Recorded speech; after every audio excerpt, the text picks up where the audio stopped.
What is up, guys, and welcome back to the channel. My name is Travis, and of course you are watching TWA Motorsports. And in today's video, we are going to talk about the Trans Am and what the plans are for it moving forward. But before I do that, I want to say that the GTO has sold. I talked about this. I talked about it being for sale. It was actually sold in the last video that I put up, but I didn't talk about it. And it went to a great owner up in Kansas City. I think it'll be a good home for that car, but it is gone.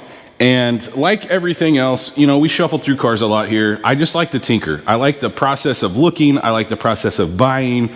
I like the process of tinkering, but then I get tired of it, and so I sell it. But with that being said, I justified it by saying, oh, I need more room. And I do need more room. You know, I've got a car that's not even here, the 55, which is actively being worked on. And so with that here, I don't have a ton of room, but I have a sales tax credit that lasts 6 months in the state of Missouri when you sell a car.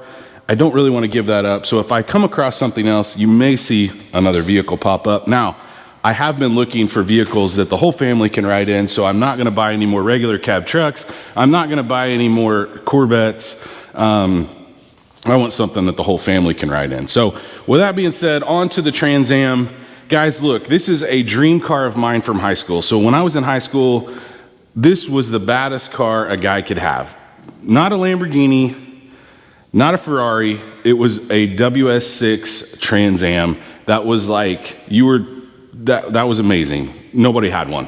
Okay, one kid had one, but his dad had a dealer's license. So I just wanted one of these cars ever since I saw the first commercial on them. They did a great job marketing this car, in my opinion. I think it was really futuristic looking. Doug DeMuro just did a video on one of these and drove one, and he was surprised how much he loved the car.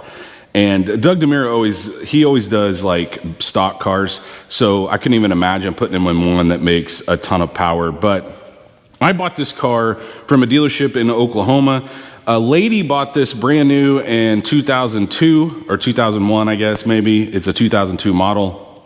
She drove it to like 60-some thousand miles and traded it back in, and I bought it from the dealership. So it's a one-owner car. It had zero modifications, and I wanted an automatic because I thought when I was 90 years old, I'd still drive this car around, and I thought it'd be kind of cumbersome to drive a manual at that age. I was looking into the future.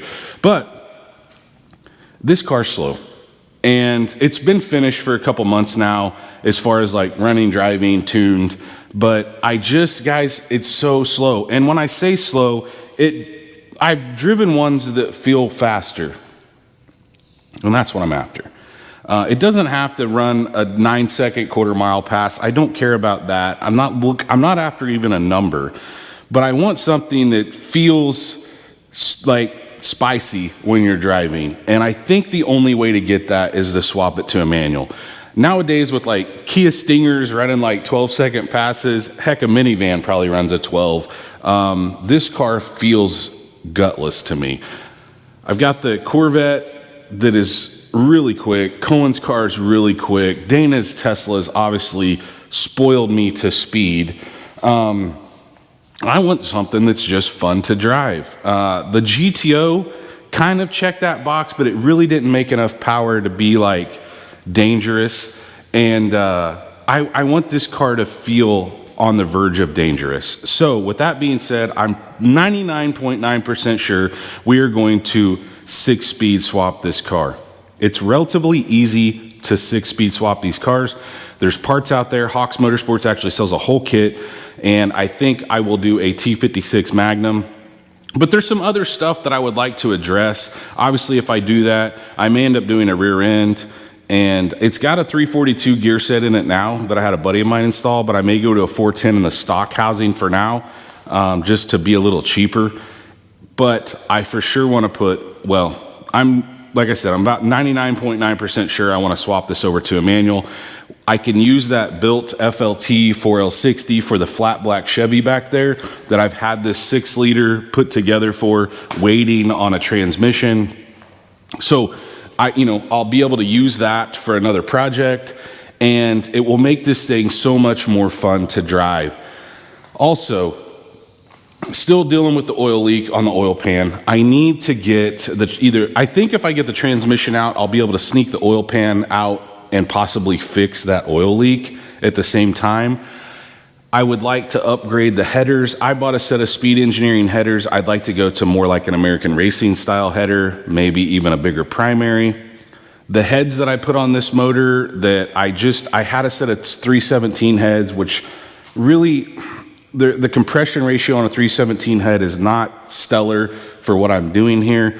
So I would like to gain some compression. I've got a set of CNC'd 243 heads just sitting there all ready to go.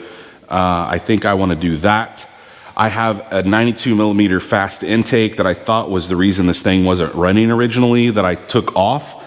I may put that back on. I've got a bigger lid. I've got some stuff that we could put on this car and kind of spice it up a little bit.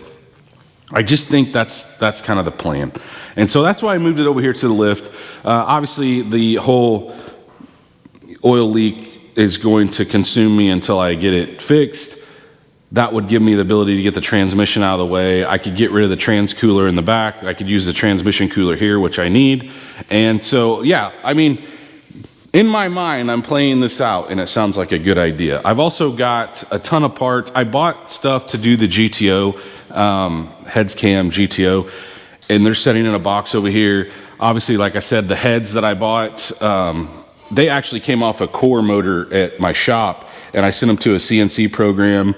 And so they put dual valve springs on, so it's ready to rock. These are literally ready to bolt on. I've got head gaskets in here. That thing already has head studs on it. Also, if you guys know Pro Chargers, I found this on Facebook Marketplace. This is a twin intercooler setup, piping and all for a Pro Charger. Somebody went to a front mount. I bought that. We were in St. Louis a couple weekends ago for like a family trip, and I bought that because I thought ultimately I may put a Pro Charger on this car. I did pin the crank when I had this thing apart, kind of thinking down the road, and it's got an ATI balancer, that I might end up putting a Pro Charger on this car just for simplicity, bolting something on. I know it's not going to make as much power as a turbo. I did not want to hack out the front of this car to put the intercooler. You've seen those cars where they hack out the front license plate and you can see the intercooler where the fog lights go. I just think that looks so dumb. It just ruins the front of the car in my opinion. So I didn't want that. Those intercoolers kind of tuck up under the front on the sides, and I can make decent power with those. Like I said, I'm not trying to set the world on fire like I originally wanted to do with this car. I just want a fun, makes the right noises car to drive. And I think those items would make this car an absolute blast. Just 410 gears and a 6-speed and fixing the oil leak, I think would make this car a lot more spicy and fun to drive. It would feel way faster than what it was. And so that's kind of what I want to do. Let me know what you guys think about this whole plan. I know a lot of you have said sell this car. I'm not selling this car. I went to the process of replacing the old bubbling sail panel that always breaks. I need to clean this thing up really bad. It's kind of gross now looking at it under the light. But yeah, I've replaced this, and this car is not going anywhere. This is a keep pretty much forever car. I mean, there's other stuff that would go before it, that is for sure. But I think if I get that, I would have the ability to put 2 kids in the back, 4 people could sit in this car, and we could have a lot of fun with it, drive it. You don't see a ton of them on the road anymore. They're getting to the point now where they're all crashed or they're clapped out. So yeah, anyway, thought I would do that, or do this video, kind of update you guys on what I'm thinking I'm going to be doing. I kind of talked about this when I said I was going to sell the GTO. If I sold the GTO, I was thinking about manual swapping this, but I didn't have a ton of content filmed, so I thought this would be a good thing to talk about, let you guys see the intercooler stuff that I bought, and I don't know, what do you think? I know a lot of you came to this channel because of the Trans Am content. A lot of you guys are truck people, but if you do like this video, if you think this is a good option, let me know in the comments. Let me know if you think it's a bad option in the comments. Listen, I read all of my comments, so I see it. But anyway, if you did enjoy this video, please, like always, smash that thumbs up button. Like always, hit the subscribe, ring that bell notification, and stay tuned to see what we work on next.